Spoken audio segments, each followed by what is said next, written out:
everyone, and welcome to the 2022 U.S. Open Tennis Championships. I'm here this afternoon with Dr. Carlos Benitez, the Chief Radiologist for the U.S. Open.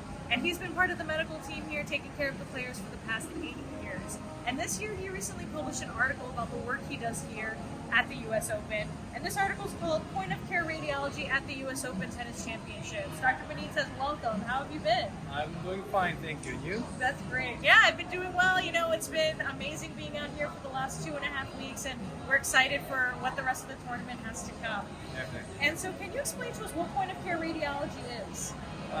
Yes, Chloe. So point-of-care radiology makes reference to another phrase, which is point-of-care ultrasonography.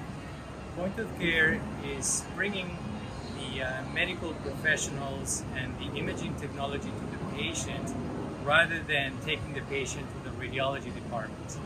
For the US Open, we have provided a full-time radiologist on site to do ultrasonography, radiography, and MRI examinations.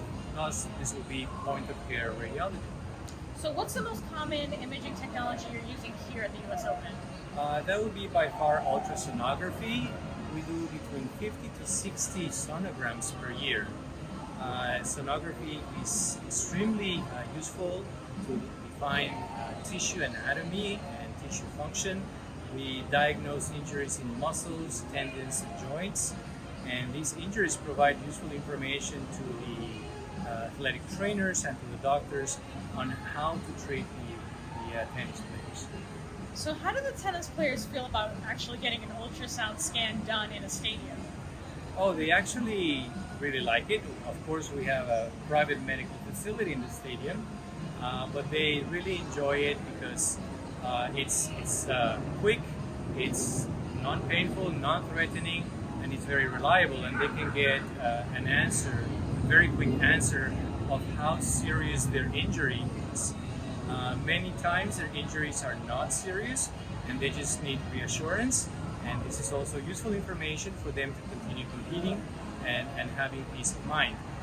But when the injuries are a little bit more higher grade, then we tell them to, we tell the coaches and the other doctors that maybe they need to change their practice protocols and even maybe retire from the tournament just to prevent further injury from happening.